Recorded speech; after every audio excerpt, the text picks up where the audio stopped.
ملک فرقان اس پر حد سے زیادہ بھروسہ کرنے لگے، اور بس اسی وجہ سے وہ ملک فرقان چھوڑ کر کہیں نہیں جا رہا تھا۔ ملک فرقان اگر اسے جان بھی مانگتے تو وہ دے دیتا، کیونکہ وہ ان کا کوئی حکم نہیں ڈال سکتا تھا۔ فاریہ ڈارلنگ، کہاں تھے تم؟ کب سے ویٹ کر رہا ہوں۔ جوزف نے اس کے آتے اسے باہوں میں بھرا تھا۔ ڈیڈ کے بہت اسپیشل گیسٹ آئے ہوئے تھے اور وہ چاہتے تھے میں گھر میں رہوں۔ بہت مشکل سے نکل آئی ہوں میں۔ پھر کسی نے دیکھا تو نہیں تمہیں باہر نکلتے ہوئے؟ دیکھا ہے اس نوکر نے، ارسلان کا ذکر کرتے ہوئے اس کے لہجے میں حقارت تھی۔ وہ تمہارے ڈیڈ کو بتا دے گا۔ تمہیں ڈر نہیں اس بات کا؟ جوزف کے پوچھنے پر اس نے آنکھیں گھمائی۔ میں کسی سے نہیں ڈرتی، اور وہ معمولی ملازم میرا کیا بگاڑ لے گا؟ میرے سے پنگا لے گا تو اس گھر میں اس کا رہنا مشکل کر دوں گے۔ چہرہ چھپا کر بھاگے گا وہ وہاں سے۔ فاریہ کی بات پر جوزف ہنس پڑا۔ That's like my girl۔ چلو، اب میں تمہارا کب سے ویٹ کر رہا تھا۔ تمہارے بغیر میری ہر تقریب بیکار ہے، میری ہر خوشی بیکار ہے۔ سمجھ میں آئی؟ فاریہ کے گال پر پیار کرتا وہ اس کا ہاتھ تھامے اندر بڑھ گیا۔ جوزف کی بات پر اس کا ہاتھ تھامے وہ کلب میں داخل ہوئے تھے، جہاں طوفان بدتمیزی مچا ہوا تھا۔ تیز میوزک کانوں کے پردے پھاڑ رہا تھا، ایسے میں اس کے سبھی دوست اس کا انتظار کر رہے تھے۔ اس کے ہاتھ ہی جوزف نے اس کا ہاتھ تھام کر کیک کاٹا تھا۔ آج کا دن بہت خاص تھا اور وہ اسے مزید خاص بنا رہا تھا۔ ایک دوسرے کی باہوں میں باہیں ڈالے وہ ڈانس فلور پر ڈانس کر رہے تھے۔ انہیں کسی چیز کا ہوش نہیں تھا، اور ہوش بھلا ہوتا بھی کیوں؟ آخر انہیں کب کسی چیز سے فرق پڑتا تھا؟ جوزف کے لیے فاریہ ساتھ گزارا ہر ایک لمحہ بہت خاص تھا، اور وہ ان لمحوں کو مزید خاص بنانا چاہتا تھا۔ You are my everything darling. Faria کے چہرے پر آئے بال سمیٹتا وہ اسے مسکرانے پر مجبور کر دیا۔ وہ دونوں ایک دوسرے میں گم تھے، یہ جانے بغیر کہ آنے والا وقت دور کھڑا ان کا مذاق اڑا رہا ہے۔ پوری رات کلب میں انجوائے کرنے کے بعد وہ صبح ہونے سے پہلے گھر میں داخل ہوئے تھے، مگر گھر میں داخل ہوتے اس کا سب سے پہلے سامنا ارسلان سے ہوا تھا، جو لون میں نہ جانے کیا کر رہا تھا۔ اسے دیکھ ایک دم تھما۔ ارسلان کو اپنے سامنے دیکھ نشے میں دھت فاریہ کے ماتھے پر بل پڑے تھے۔ اپنی شکل کم سے کم دکھایا کرو مجھے، تم دو کوڑی کے ملازم، ہٹو سامنے سے میرے۔ ارسلان کو کہتے وہ آگے بڑھنے لگے، مگر اس کے قدم بری طرح لڑکھڑائے تھے۔ ارسلان نے اسے تھاما نہیں تھا۔ دکھتا نہیں ہے میں گرنے والی تھی، لگتا ہے تم چاہتے ہو کہ میں گر جاؤں اور مر جاؤں، ہے نا؟ فاریہ بی بی آپ نشے میں جائیں حرام کریں۔ تم ہوتے کون ہو مجھے بتانے والے کہ مجھے کیا کرنا چاہیے اور کیا نہیں؟ وہ بات کا الٹا مطلب نکال رہی تھی۔ ارسلان گہرا سانس بھر کر رہ گیا۔ میں آپ کو کچھ نہیں بتا رہا ہوں، آپ کو جو ٹھیک لگ رہا ہے نا وہ کرے، اب ٹھیک ہے؟ آئندہ میرے سامنے مت آنا تم۔ ارسلان کو وارننگ دیتے وہ آگے بڑھی تھی، مگر اس کے پیر ایک بار پھر لڑکھڑائے تھے اور وہ پورے قد کے ساتھ زمین بوس ہوئے تھے۔ اف، میرے سر پر لگ گئی۔ سر پکڑے وہ رونے جیسے ہو گئی تھی۔ ارسلان نے آنکھیں گھما کر اسے دیکھ، اسے نشہ ہینڈل ہی نہیں ہوتا تھا، مگر پھر بھی وہ نشہ کرنے کی کوشش کرتے تھے۔ ارسلان کو اس سے چڑ سی تھی۔ وہاں کھڑے میرا منہ کیا دیکھ رہے ہو؟ نوکر ادھر آ، میری مدد کرو۔ ارسلان کو تو دل کیا اسے وہیں چھوڑ کر چلا رہا ہے، مگر ملک فرقان کی وجہ سے وہ مجبور تھا۔ آگے بڑھ کر فاریہ کو باہوں میں اٹھاتا وہ اندر بڑھا تھا۔ فاریہ نے اس کی گردن کے گرد مضبوطی سے دونوں ہاتھ باندھے ہوئے تھے۔ میں جانتی ہوں تم مجھے ناپسند کرتے ہو، لیکن دیکھو مجھے گرانا مت، میری اتنی جلدی مرنا نہیں چاہتی میں۔ ارسلان کے کان میں سرگوشی کرتی وہ خود ہی اپنی بات پر ہنسی تھی۔ ارسلان اسے بس دیکھ کر رہ گیا۔ اگر وہ جان لیتی وہ کیا کر رہی ہے تو یقیناً غصے سے پاگل ہو جاتی، شرم سے ڈوب مرتی۔ اس کے کمرے میں آ کے دروازہ ٹھوکر سے کھولتا وہ فاریہ کے لیے بیڈ پر آیا اور اسے بیڈ پر پھینکنے کے انداز میں لٹایا تھا۔ ایک ان کے والد محترم ہے جنہیں صرف کمانے سے مطلب ہے، اور ایک یہ ہے جو اپنے باپ کی عزت نلانے پر تلی ہوئی ہے۔ پتہ نہیں کیا ہوگا ان دونوں باپ بیٹی کا۔ تعصب سے سوچتا وہ اس پر بلینکٹ پھینکتا خود کمرے سے باہر نکل گیا، جبکہ فاریہ کروٹ لینے کے چکر میں بری طرح بیڈ پر گری تھی کہ تکلیف سے اس کی چیخ نکل گئی۔ جبکہ فاریہ کروٹ لینے کے چکر میں بری طرح بیڈ پر سے گری تھی کہ تکلیف سے اس کی چیخ نکل گئی۔ کمرے کے باہر کھڑے ارسلان نے افسوس سے سر ہلایا تھا۔ اس کے باپ جتنا اس کی فکر کرتا تھا وہ اتنا ہی ان کے لیے مشکلات کھڑی کرتی تھی، مگر وہ کچھ نہیں کر سکتا تھا کیونکہ وہ صرف ایک نوکر تھا۔ اگلی صبح فاریہ کی آنکھ کھلی تو اس کا سر بری طرح سے درد کر رہا تھا۔ دکھتے درد کو تھامے وہ سہارے سے اٹھ کر بیٹھی، مگر درد تھا کہ کم ہونے کا نام ہی نہیں لے رہا تھا۔ رات کی کوئی بات اسے یاد نہیں تھی، وہ اکثر ایسا ہی ہوتا تھا۔ اس کے دوست اس کی ڈرنک میں ہمیشہ کچھ ملا دیتے تھے اور وہ بے وقوف بن جاتی تھی۔ اس کے ماتھے پر بل پڑے ہوئے تھے۔ اپنا موبائل اٹھائے اس نے جوزف کا نمبر ڈائل کیا جو مسلسل بن جا رہا تھا۔ بمشکل اٹھ کر فریش ہوتے وہ کمرے میں آئی، تبھی ملازمہ اس کے کمرے میں داخل ہوئی تھی۔ فاریا بی بی، آپ کو صاحب بلا رہے ہیں، تم جاؤ، میں آ رہی ہوں۔ اسے جواب دیتے وہ سائڈ ٹیبل پر رکھی اپنی بلیک کافی پینے لگے۔ مگ سائڈ پر رکھتے وہ نیچے اپنے ڈیڈ کے روم میں آئی تھی جو کسی فائل کو دیکھ رہے تھے۔ اسے آتی تھی فائل سائڈ رکھتے انہوں نے اسی لیے جگہ بنائی۔ کل سہیل آیا تھا، کافی عرصے بعد، مجھے اچھا لگا تم نے میری بات مانی اور رکی۔ Come on dad, what's a big deal, relax انداز میں کہتے اس نے صوفے سے ٹیک لگائی۔ کل سہیل نے ایک بات مجھ سے کی اور میرا جواب مانگا، مگر تمہاری مرضی کے بغیر مجھ سے کوئی جواب نہیں دے سکتا تھا۔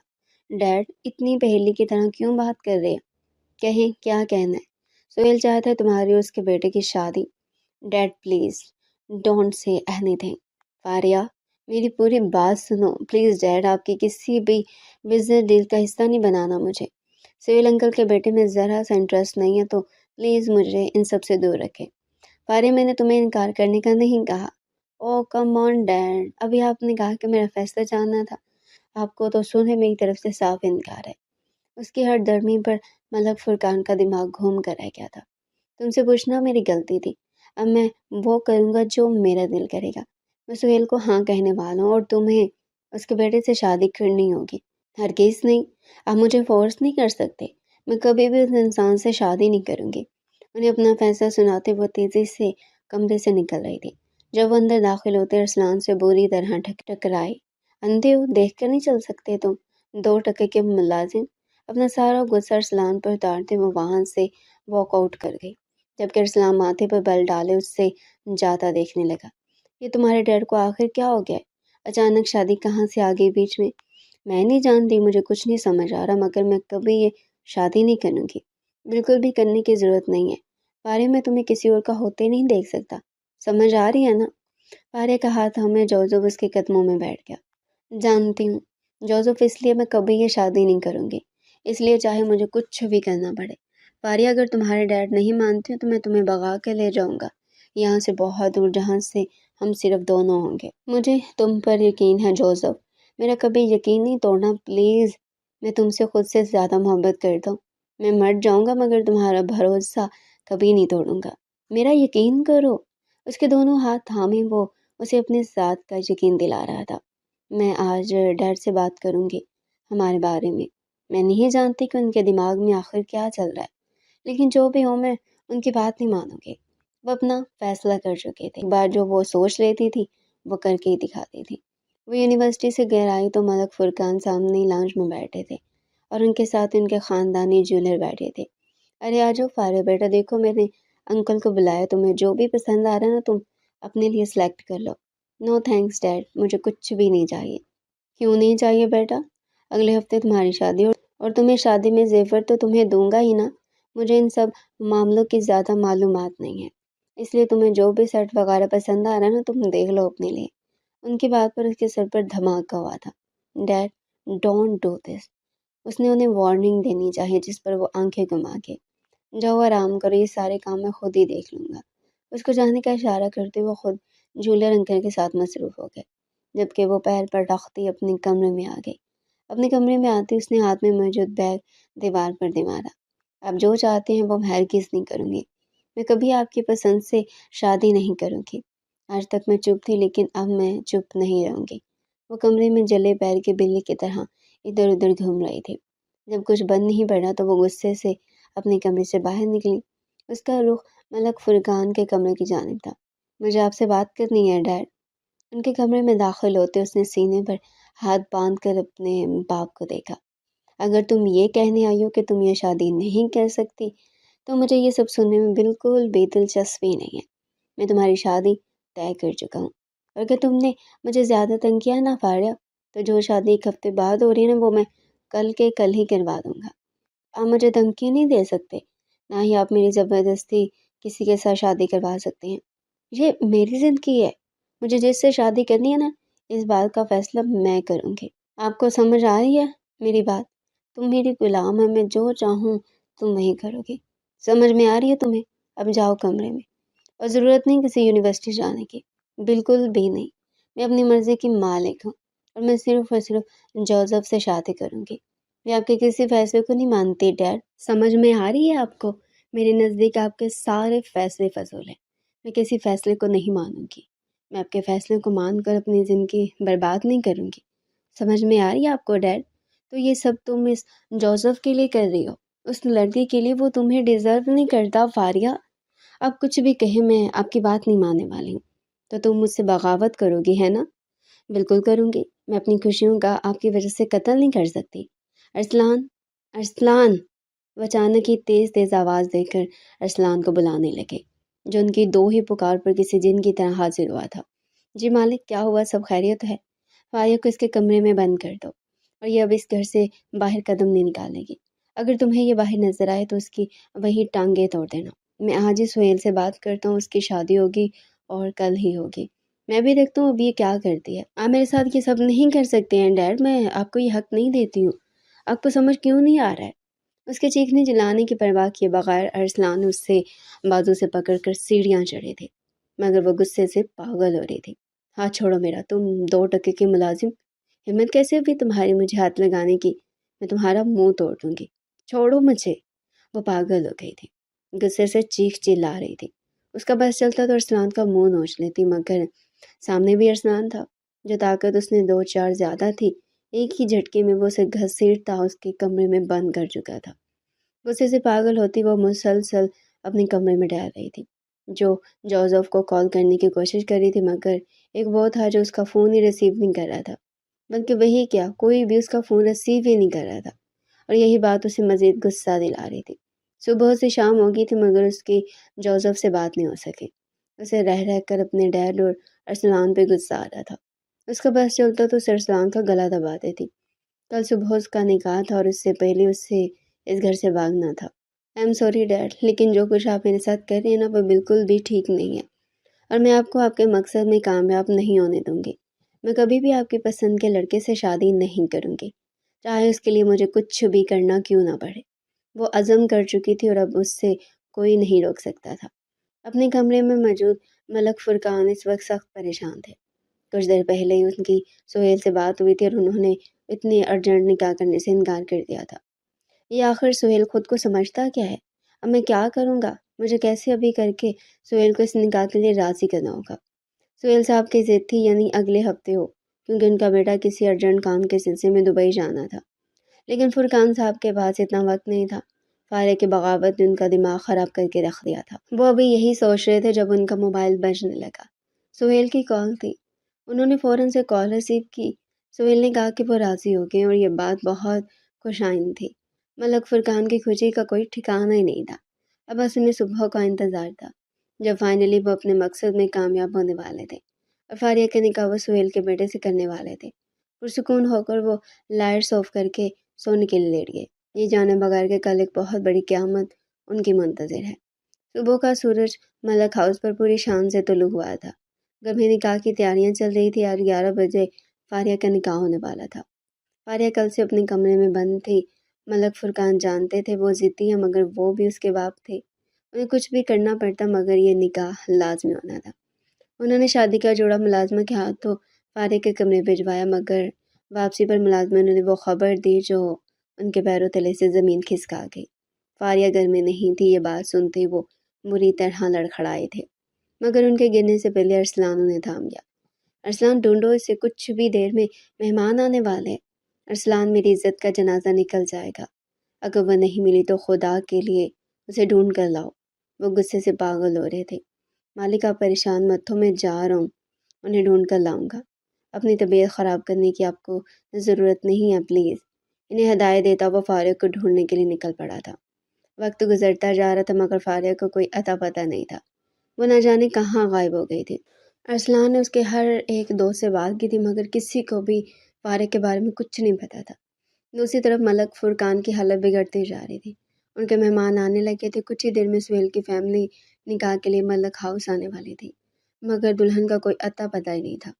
ارسلان ابھی فاریہ کو ڈھونڈ ہی رہا تھا جب اس کا موبائل بجنے لگا۔ اسے موبائل جیب سے نکال کر دیکھا جہاں ملک فرقان کی کال آ رہی تھی۔ اسے جیسے کال ریسیو کی، دوسری جانب سے ملک فرقان کی آواز اس کے کانوں سے ٹکرائی۔ ارسلان، کیا ہوا؟ فاریہ ملی؟ سہیل کا فون آیا تھا، وہ لوگ نکل چکے ہیں اور کبھی بھی گھر آنے والے ہیں۔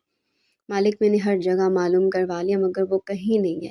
میں انہیں ڈھونڈنے جا رہا ہوں، اسٹیشن، ایئرپورٹ، ہر جگہ، جہاں جہاں امید ہے کہ وہ مل سکتی ہے۔ آپ بالکل بھی پریشان مت ہو۔ ملک فرقان کو تسلی دیتا وہ تیزی سے بس اسٹیشن کی جانب بڑھا تھا، جبکہ اس نے کچھ لوگوں کو ایئرپورٹ اور ریلوے اسٹیشن روانہ کیا تھا۔ پچھلے 1 گھنٹے سے بس اسٹیشن پر بس کا انتظار کر رہی تھی۔ اس نے جوزف کو کال کی تو پتہ چلا کہ وہ اپنے گاؤں گیا ہوا ہے۔ فاریا نے اسے ساری صورتحال بتائی تو جوزف نے اسے گاؤں آنے کا کہا اور اس سے یہ بھی کہا کہ وہ اپنے بارے میں کسی کو کچھ نہ بتائے، نہ ہی کسی سے رابطہ کرے، کیونکہ وہ کسی سے بھی رابطہ کرے گی تو لوگ اس کے ڈیڈ کو سب بتا دیں گے۔ وہ معترب سی بیٹھی تھی، اسے یہ بھی ڈر تھا کہ کہیں اس کے ڈیڈ کے لوگ اس سے آ کر ڈھونڈ نہ لیں۔ بس تھی کہ آ ہی نہیں رہی تھی۔ وہ رات ہی گھر سے نکل آئی تھی، وہ سیدھا جوزف کے گھر گئی تھی مگر اس کے گھر تالا لگا تھا، اور تب پھر اس نے جوزف سے بات ہوئی تھی اور تبھی سے وہ یہاں بس اسٹیشن پر بیٹھی بس کا انتظار کر رہی تھی۔ گھڑی کی سوئیاں تیز رفتاری سے گزر رہی تھی مگر شاید اس کی قسمت میں بھاگنا نہیں تھا، کیونکہ بس آنے سے پہلے اسے سامنے سے ارسلان آتا دکھائی دیا۔ اس سے پہلے وہ بھاگتی کچھ ہی قدم اٹھاتے ارسلان اس تک پہنچ چکا تھا۔ فاریہ بی بی، گھر چلیے، مالک آپ کا انتظار کر رہے ہیں۔ ارسلان ہر درجہ اپنا لہجہ نرم رکھنے کی کوشش کی تھی مگر فاریہ اس کے سننے کو تیار ہی نہیں تھی۔ اسے دھکا دے کر بھاگنے لگی جب ارسلان اس سے کندھے پر اٹھایا تھا اور بنا کسی کی پرواہ کیے وہ اسے لیے گاڑی تک آیا اور گاڑی میں ڈالتے اسے گاڑی سٹارٹ کی تھی۔ وہ فاریہ کو لیے جیسے ہی گھر میں داخل ہوا تو اسے حیرت کا جھٹکا لگا تھا، کیونکہ ساری تیاری اجڑ چکی تھی۔ ملک فرقان ہاتھوں میں سر گرائے سامنے بیٹھے تھے۔ فاریہ کو اپنے سامنے دیکھ وہ غصے سے اس کے پاس آئی اور اس کے منہ پر رکھ کر ایک تھپڑ مارا۔ مارے صدمے کے فاریہ نے اپنے باپ کو دیکھا۔ مولوی آ چکے ہیں ارسلان، میں چاہتا ہوں تم اس سے نکاح کرو اور لے جاؤ اسے منزلوں کے سامنے سے۔ نفرت کرتا ہوں میں اس سے، میں ایسا نہیں کر سکتا مالک، آپ مجھے کچھ بھی کہیں میں کروں گا مگر میں فاریہ بی بی سے نکاح نہیں کر سکتا۔ ارسلان کا انکار فاریہ کے انا پر چابے کی طرح لگا تھا مگر ملک فرقان نے ارسلان کے آگے ہاتھ جوڑ دیے۔ وہ فاریہ کو کسی بھی حال میں اپنے گھر میں رکھنے کو تیار نہیں تھے۔ میں کبھی بھی اس 2 ٹکے کے ملازم سے شادی نہیں کروں گی۔ ڈیڈ، میں مننا پسند کروں گی مگر اس سے شادی نہیں کروں گی۔ بکواس بند کرو اپنی، تمہیں تو یہ نکاح کرنا ہی پڑے گا ورنہ میں تمہیں اپنی جائیداد سے آگ کر دوں گا۔ 1 روپیہ نہیں دوں گا تمہیں، پھر میں بھی دیکھتا ہوں اس دنیا میں کون تمہیں قبول کرتا ہے۔ ان کی دھمکی کا اثر ہوا تھا، نہ چاہتے ہوئے بھی اسے ارسلان سے نکاح کرنا پڑا۔ وہ اس دنیا میں بنا محبت کے رہ سکتی تھی مگر بنا پیسے کے تو وہ کبھی نہیں رہ رہی تھی۔ کچھ ہی دیر میں اس کا ارسلان سے نکاح ہو گیا۔ ارسلان اس کی زندگی کا مالک بن گیا۔ فاریہ اس سے نفرت کرتی تھی، بے انتہا نفرت۔ نکاح ہونے کے بعد فاریہ اپنے کمرے میں بند ہو گئی جبکہ ارسلان ملک فرقان کے ساتھ ان کے کمرے میں آ گیا۔ اسے ان سے ضروری سی بات کرنی تھی۔ مالک، آپ سے ایک بہت ضروری بات کرنی ہے۔ اب مالک مت بولو۔ ارسلان، اب میں تمہارا بھی باپ ہوں جیسے فاریہ کا باپ ہوں۔ میں فاریہ کو اپنے ساتھ اس جگہ نہیں رکھ سکتا۔ آپ نے جو فلیٹ مجھے دیا تھا نا، میں فاریہ کو وہاں لے جانا چاہتا ہوں، کیونکہ اب وہ آپ کی بیٹی نہیں ہے، وہ میری بیوی ہے۔ تمہیں جیسا ٹھیک لگے ویسا کرو، میں تم دونوں کے معاملات میں نہیں بولوں گا۔ ان کی طرف سے کھلی اجازت تھی۔ کل سے تمہیں میرے پرسنل کام کرنے کی کوئی ضرورت نہیں ہے۔ تم میرا آفس سنبھالتے ہو، تم سے وہی کروں گے، جیسا آپ کا حکم۔ ان کو الوداع کہتا وہ فاریہ کے کمرے کی جانب بڑھا تھا تاکہ اسے لے جا سکے مگر وہ دروازہ کھولنے کو تیار ہی نہیں تھی۔ ڈپلیکیٹ کی سے دروازہ کھولتا وہ بنا فاریہ کی ایک بھی بات سنے سے کندھے پر اٹھاتا نیچے اترتا چلا گیا۔ وہ چیخ رہی تھی، چلا رہی تھی، اسے ارسلان کے ساتھ نہیں جانا تھا مگر وہاں کوئی ایک اس کی مدد کے لیے تیار نہیں تھا۔ اسے گاڑی میں ڈالتا وہ ڈرائیونگ سیٹ سنبھال چکا تھا۔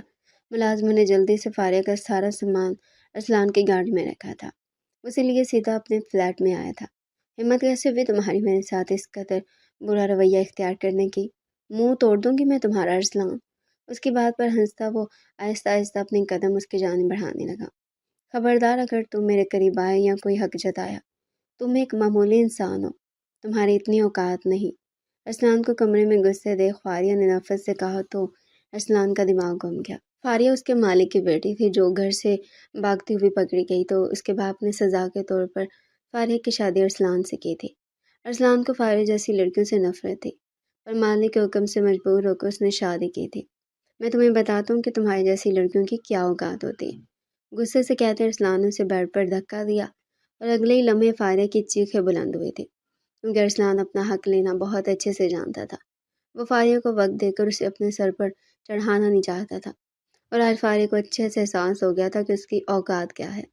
صبح اس کی آنکھ کھلی تو ارسلان کمرے میں نہیں تھا۔ گھڑی دن کے 2 بج آ رہی تھی۔ کل رات کے بعد سے ارسلان کے لیے اس کی نفرت مزید بڑھ گئی تھی۔ وہ شخص نرمی یا رحم کے قابل نہیں تھا، اتنا تو اس نے جان لیا تھا۔ وہ باہر آئی تو ارسلان کہیں نہیں تھا، شاید وہ اپنے کام پر جا چکا تھا۔ پورا دن اس کا بے چینی میں گزرا۔ دن کا کھانا باہر سے آیا تھا۔ وہ حیران تھی کہ ارسلان نے اس کے لیے کھانا بھیجا ہے، مگر بھوک کی وجہ سے وہ کھانے سے ناراض نہیں ہو سکتی تھی۔ اس نے خاموشی سے کھانا کھا لیا۔ اس نے سوچ لیا تھا کہ وہ ارسلان کو اپنے قریب آنے کا ذرا سا بھی موقع نہیں دے گی، اسی لیے رات کا کھانا جلدی کھا کر وہ ارسلان کے گھر آنے سے پہلے اپنے کمرے میں لاک ہو کر بیٹھ گئی۔ اب اسے فرق نہیں پڑتا تھا کہ ارسلان آئے گا، کیا کھائے گا، کہاں سوئے گا، اسے صرف اپنی پرواہ تھی۔ تھکن سے اس کا پور دکھ رہا تھا، اس لیے بیڈ پر گرتی وہ گہری نیند میں گم ہو گئی۔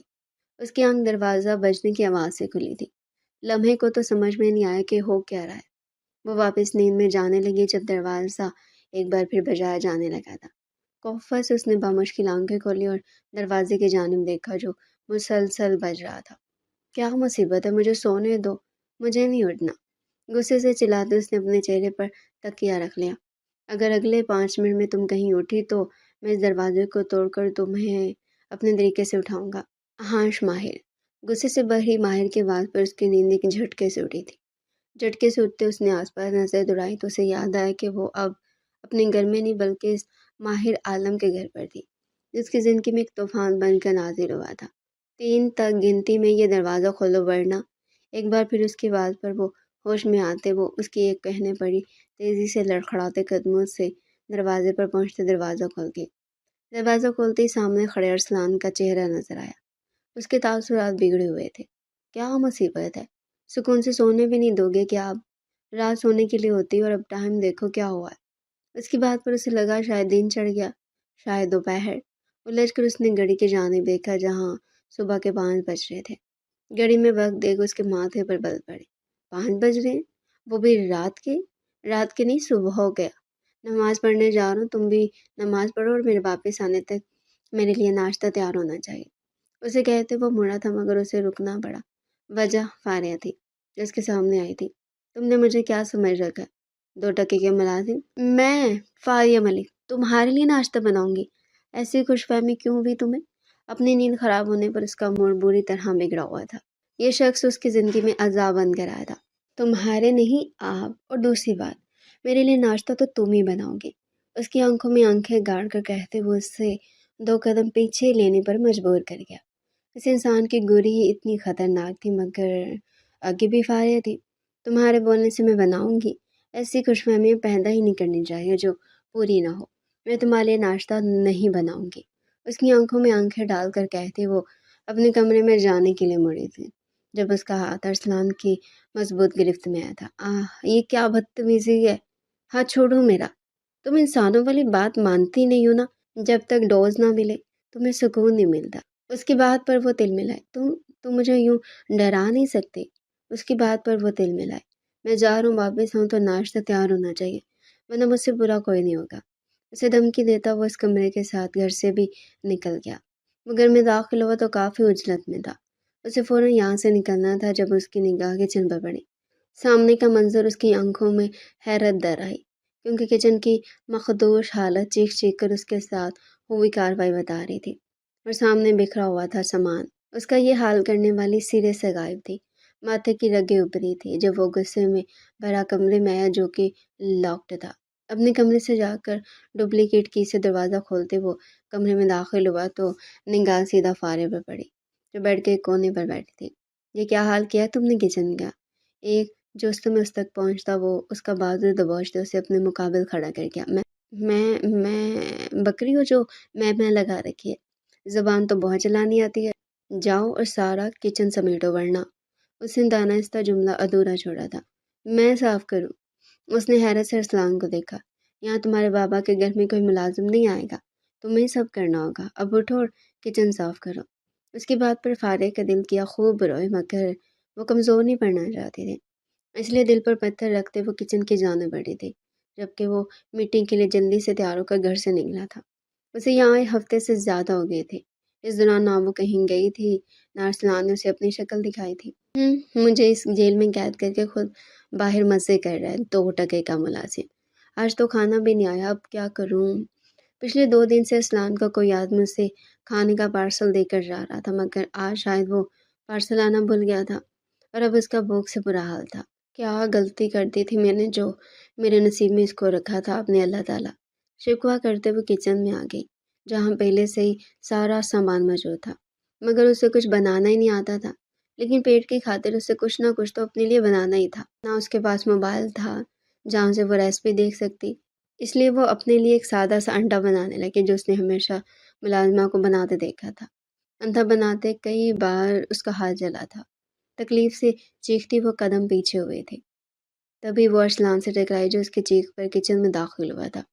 حد ہے، ایک انڈا بنانا نہیں آتا، ایک انڈا بنانے پر اتنی چیخو پکار! اس پر طنز کی تیر چلاتا وہ اسے ایک طرف کر گیا۔ اگر آوارہ گردی کرنے سے فرصت ملتی تو شاید تم کچھ سیکھ لیتی۔ حیرت ہے مجھے، تم سے تو کم ہی آوارہ گردی کرتی تھی، مت بولو کہ تم ہی میری ہی طرح ہو۔ فاریہ کی تیز زبان پر ارسلان نے اسے گھور کر دیکھا اور خاموشی سے اس کے لیے کھانا بنانے لگا۔ وہ وہیں اپنے جلے ہاتھ پر پھونکے مارنے لگی۔ گہرا سانس بھرتے وہ کھانا بنانا چھوڑے اس کے پاس آیا اور اس کا ہاتھ تھام کر سنک کے نیچے رکھا پانی چلایا۔ ٹھنڈا پانی بڑھتے جلے ہوئے پہ تھوڑا سکون ملنے لگا۔ ذرا سے فرسٹ ایک لا کر اس نے ایک ہاتھ کو ڈرائی کر کے وہاں پر کریم لگائی۔ فاریہ خاموشی سے اسے سب کرتے دیکھ رہی تھی، شاید آج وہ زندگی میں پہلی بار اسے اتنے غور سے دیکھ رہی تھی۔ وہ اچھا خاصا ہینڈسم تھا، اسے آج اس بات کا احساس ہوا تھا۔ جاؤ بیٹھو باہر، لا رہا ہوں میں کھانا۔ اس کی نظروں سے تنگ ہوتا ہوا اسے باہر جانے کا کہہ کر خود کھانے کے جانب متوجہ ہو گیا، اور پھر یہ روز ہونے لگا۔ وہ لازمی اس کے لیے کچھ نہ کچھ بنا کر جاتا تھا۔ نہ جانے کیوں فاریہ شرمندہ ہونے لگی تھی۔ ارسلان بنا کہے اس کے سارے کام کر دیتا تھا، یہ بات اسے اچھی نہیں لگ رہی تھی۔ اس دن بھی ارسلان نے مشین لگائی تھی اور وہ کپڑے دھو رہا تھا، اور یہ بات فاریہ کو بالکل بھی اچھی نہیں لگ رہی تھی، اس لیے وہ آہستہ سے جا کر اس کے پاس کھڑی ہو گئی۔ کیا ہوا؟ کوئی کام ہے تمہیں مجھ سے؟ تھینک یو میرے سارے کام کرنے کے لیے، میں آہستہ آہستہ سب سیکھ لوں گی۔ ارسلان تو اس کا کایا پلٹ پر حیران تھا، مگر پھر کچھ سوچتے وہ ایک دم پیچھے ہو گیا۔ آہستہ آہستہ کیوں سیکھنا، آج سے ہی سیکھو، آ جاؤ میں تمہیں سکھاؤں کپڑے دھونا۔ اس کی بات پر فاریہ کی آنکھیں پھیلی، مگر اب دیر ہو چکی تھی۔ اس کا ہاتھ تھام کر کپڑے اس کے ہاتھ میں تھما چکا اور خود جا کر سامنے چیئر پر بیٹھ گیا۔ دانت بینچتے فاریہ نے ایک نظر اسے دیکھا اور پھر اس کی ہدایت کے مطابق گھر کے کام کرنے لگے۔ آج پہلی بار ایسا ہوا تھا کہ اس کے گھر کے کام کرنے میں مزہ آ رہا تھا۔ وہ فوراً سے کپڑے دھونا سیکھ گئی تھی۔ تم جاؤ، باقی سب میں سمیٹ دوں گی۔ آج وہ ہر قدم پر ارسلان کو حیران کر رہی تھی۔ رات کا کھانا کھا کر وہ کمرے میں آئی تو ارسلان بیڈ پر لیٹا ٹی وی دیکھ رہا تھا۔ اسے دیکھ وہ ٹی وی بند کر کے اپنا ہاتھ اس کی جانب بڑھا گیا۔ کیا ہوا؟ تم نے آج گھر کا کام کیا، اتنا سارا انعام تو بنتا ہے، ادھر آؤ، ہاتھ تھامو میرا۔ ارسلان کی بات پر الجھتے اس نے جیسے ہی اپنا ہاتھ ارسلان کے ہاتھ میں دیا، وہ ایک جھٹکے سے اسے اپنی جانب کھینچ گیا۔ اس دن کے بعد سے فاریہ کا دل ارسلان کی جانب جھکنے لگا تھا، اور وہ اپنے اس دل کی کیفیت سے سخت پریشان تھی۔ وہ ارسلان کو دل نہیں دینا چاہتی تھی، مگر نہ چاہتے ہوئے بھی وہ خود کو بدلنے لگی تھی۔ وہ ارسلان کے لائے کپڑے پہنتی تھی، اس کے لیے کھانا بنانے کی کوشش کرتی تھی، اور یہ سب ارسلان سے چھپا ہوا تو ہرگز نہیں تھا۔ فاریہ کا یہ بدلاؤ اسے اکثر حیرت میں مبتلا کر دیتا تھا کہ کیا کوئی شخص اتنا بھی بدل سکتا ہے جتنا وہ بدل رہی تھی خود کو۔ وہ نماز پڑھنے لگی تھی، وہ اپنی ساری بری عادتیں پیچھے چھوڑ رہی تھی، اور جب ایک انسان خود کو بدلنا چاہتا ہو تو پھر دنیا کی کوئی طاقت اسے نہیں روک سکتی۔ ارسلان خاموشی سے اس کے اندر آنے والی تبدیلیوں کو دیکھ رہا تھا، مگر اس نے ایک بار بھی فاریہ پر اس بات کو جتایا نہیں تھا۔ وہ نہیں چاہتا تھا کہ اسے برا لگے، کہیں نہ کہیں سے یہ سب اچھا لگ رہا تھا۔ اس دن وہ کھانے بیٹھا تو فاریہ نے بریانی بنائی تھی، جو بریانی کم حلوہ زیادہ تھی۔ فاریہ شرمندہ سے اس کے سامنے بیٹھی تھی۔ ارسلان نے اسے دیکھا اور پھر خاموشی سے کھانا کھانے لگا۔ فاریہ نے حیرت سے کھانا کھاتے دیکھا۔ ارسلان تم یہ مت کھاؤ، یہ اچھی نہیں بنی۔ آئی ایم سوری، میری وجہ سے تمہارا کھانا خراب ہو گیا۔ وہ تقریباً رو دینے کو تھی۔ کیا خرابی اس میں؟ اچھا تو بنا ہے اور بس تھوڑا پانی زیادہ ہو گیا۔ نیکسٹ ٹائم پانی کم ڈالیں گے۔ ٹیسٹ بہت مزے کا ہے، ٹرائی کر کے دیکھو۔ ارسلان کی تعریف پر وہ اسے حیرت سے دیکھنے لگی۔ کیا واقعی اچھا بنا ہے؟ ہاں بالکل، اسے کہتا وہ سکون سے کھانا کھانے لگا۔ فاریہ کے لیے بالکل نیا تجربہ تھا۔ اس نے ہمیشہ اپنے بابا کو اپنی ماما پر غصہ کرتے دیکھا تھا، چیختے دیکھا تھا ان پر۔ اگر وہ کھانے میں ذرا سی بھی غلطی کر دیتی تھی، اس کے بابا ان کا جینا حرام کر دیتے تھے۔ اس لمحے سے واقعی ارسلان اچھا لگا تھا، سب سے الگ۔ ارسلان، کیا میں کچھ بات کر سکتی ہوں؟ فاریہ کی بات پر اس نے اس بات میں سر ہلایا جس پر فاریہ اس کے سامنے بیٹھ گئی۔ آج جو وہ بات کرنے جا رہی تھی وہ اس کے لیے بہت مشکل تھی۔ میں اپنی ماضی کی کوئی بات نہیں کرنا چاہتی، کیونکہ میں جانتی ہوں میرے ماضی میں کوئی بھی بات قابل فخر نہیں ہے۔ لیکن اگر میں اپنے پریزنٹ کی بات کروں تو میں اپنے اندر بہت سارے چینجنگ محسوس کر رہی ہوں، اور مجھے چینجنگ اچھے لگ رہے ہیں۔ میں ہماری شادی کو ایک موقع دینا چاہتی ہوں۔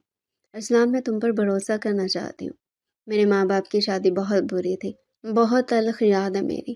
میں جانتی ہوں میرا ماضی بھولنا تمہارے لیے بہت مشکل ہے، لیکن میں پھر بھی چاہتی ہوں تم مجھے ایک موقع دو تاکہ میں اپنے آپ کو سدھار سکوں اور ایک اچھی زندگی گزار سکوں۔ اس کی بات پر نے آہستہ سے اس کا ہاتھ تھاما اور اسے اپنے قریب کیا۔ میں خوش ہوں کہ تمہیں اپنی غلطیوں کا احساس ہے، اور یہ ایک بہت اچھی بات ہے۔ جیسے انسان کو اپنی غلطیوں کا احساس نہیں ہوتا نا، اس کا دل پتھر کا ہو چکا ہوتا ہے، جس میں رحم نہیں ہوتا۔ اور جب انسان کے دل میں رحم نہیں ہوتا تو وہ اپنے ساتھ اور دوسرے کے ساتھ ہمیشہ غلط کرتا ہے۔ مجھے خوشی ہے کہ تم ہماری شادی کو ایک موقع دینا چاہتی ہو، اور میں بھی یہی چاہتا ہوں۔ کہتے ساتھ ارسلان اسے اپنے ساتھ لگا گیا۔ زندگی اپنے ڈگر پر چل رہی تھی۔ فاریہ نے خود کو بہت حد تک بدل دیا تھا، وہ خوش رہنے لگی تھی۔ ارسلان اس کے لیے اچھا ثابت ہوا تھا۔ وہ اپنی ماضی کی غلطیوں کو لے کر شرمندہ تھی، اور بے حد شرمندہ تھی، لیکن ارسلان ہر بار اسے اس شرمندگی سے باہر نکال دیتا تھا۔ اس نے اپنے بابا کو بھی معاف کر دیا تھا۔ اسے یقین تھا کہ آنے والے وقتوں میں وہ بھی سب کچھ بھول جائیں گے۔ ارسلان کو خوش کرنے کے لیے ہر بار اس کے لیے کوئی نہ کوئی سرپرائز تیار رکھتی تھی، اور آج بھی وہ یہی کر رہی تھی۔ جب ڈور بیل بجنے لگی اسے لگا شاید ارسلان ہے، اسی لیے دوپٹہ اوڑھے وہ دروازے تک گئی، اور اس نے جیسے ہی دروازہ کھولا سامنے کھڑے جوزف کو دیکھ کر اسے حیرت کا جھٹکا لگا تھا۔ جوزف، تم یہاں کیا کر رہے ہو؟ تم سے ملنے آیا ہوں۔ تم نے تو ایک بار بھی پلٹ کر میری خبر نہیں لی۔ میں وہاں گاؤں میں تمہارا انتظار کرتا رہا، مگر تم نے مجھے بتانا بھی ضروری سمجھا کہ تم نہیں آ رہی ہو۔ اسے ایک طرف کرتا وہ اس سے گھر میں داخل ہو گیا۔ جوزف، میں اس کے لیے معافی چاہتی ہوں۔ حالات ایسے تھے کہ میں تمہیں نہیں بتا سکی، مگر ابھی پلیز تم جاؤ یہاں سے۔ تم مجھے اپنے گھر سے نکال رہی ہو فاریہ؟ میں تمہیں نکال نہیں رہی ہوں، لیکن میں تمہیں جانے کا بول رہی ہوں۔ میرے اور تمہارے درمیان جو بھی چیزیں تھیں نا، وہ اب ختم ہو چکی ہیں۔ اس لیے پلیز اب مجھ سے رابطہ کرنے کی یا مجھ سے ملنے کی کوشش مت کرنا جوزف۔ ایسا میں کبھی نہیں کر سکتا، میں تم سے محبت کرتا ہوں، میں تمہیں یہاں سے لے کر جاؤں گا۔ اس ارسلان کو تمہیں طلاق دینی ہوگی۔ کہتے ساتھ اس نے زبردستی فاریہ کا ہاتھ تھاما تھا۔ فاریہ اس کی گرفت سے خود کو چھڑانے کی بھرپور کوشش کر رہی تھی، مگر اس پر حاوی ہو رہا تھا۔ اسی وقت ارسلان گھر میں داخل ہوا تھا۔ ان دونوں کو ایک ساتھ دیکھ کر اس کے ماتھے پر بل پڑے تھے۔ ارسلان کو دیکھ جوزف نے فوراً سے فاریہ کو اپنے پیچھے کیا تھا۔ فاریہ، تم ڈرو نہیں، میں آ گیا ہوں اپنی۔ ارسلان تمہیں کچھ نہیں کہے گا۔ نکلو میرے گھر سے۔ ہمت کیسے ہوئی میرے گھر میں آنے کی؟ مجھے فاریہ نے فون کر کے بلایا ہے، میں تمہارے ساتھ نہیں رہنا چاہتی۔ طلاق دو اسے ابھی، تاکہ مجھ سے اپنے ساتھ لے جاؤ۔ جوزف کی بات پر فاریہ کے چہرے کا رنگ اڑا تھا۔ اس نے فوراً سے ناؤ میں سر ہلایا۔ ارسلان، یہ جھوٹ بول رہا ہے، میں نے اس سے کوئی رابطہ نہیں کیا۔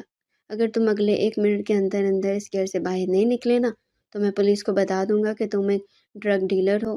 پھر وہ جو تمہارے ساتھ کرے گی نا، اس کا انجام بہت برا ہوگا۔ ایک کیس کھلے گا تو باقی بھی کھلتے چلے جائیں گے۔ ارسلان کی بات پر جوزف کے چہرے کا رنگ اڑا تھا۔ فاریہ کے ایک جھٹکے سے چھوڑے وہ گھر سے نکلتا چلا جا گیا۔ ارسلان، میرا یقین کرو، میں نے اس سے پہلے وہ بات مکمل کرتی ارسلان نے اسے اپنے قریب کر کے اپنے سینے سے لگایا تھا۔ جانتا ہوں وہ جھوٹ بول رہا تھا، تم اسے کال کر ہی نہیں سکتی تھی کیونکہ تمہارے پاس فون ہی نہیں ہے۔ اور رہی بات یقین کی، تو مجھے تم پر پورا یقین ہے۔ ہمارا رشتہ یقین کی بنیاد پر ہی ٹکا ہوا ہے۔ دنیا کچھ بھی کہے، میں اس پر تب تک یقین نہیں کروں گا جب تک میں نہ چاہوں۔ ہم پچھلے 6 مہینے سے ایک ساتھ رہ رہے ہیں، اتنا تو میں تمہیں جان گیا ہوں۔ تم بھلے غصے کی تیز ہو، تھوڑی نکچڑی ہو، مگر تم بھروسہ نہیں توڑتی کسی کا۔ یہ میری تعریف کر رہی ہوں یا برا ہے؟ فارے نے ناک سکیڑ کر اسے دیکھا، جس پر وہ ہنستا اسے مزید اپنے قریب کر گیا۔ تعریف کر رہا ہوں اور ساری تمہاری تعریف ہی کرنی ہے، کیونکہ تم نے خود کو میرے لیے بدل دیا اور اب مجھے تمہارے لیے خود کو بدلنا ہے۔ اس کے ماتھے پر محبت سے پیار کرتا وہ اسے آنے والے وقت کی خوشیوں کا وعدہ دے رہا تھا، اور فارے کے لیے اس سے خوبصورت چیز اور کوئی نہیں تھی۔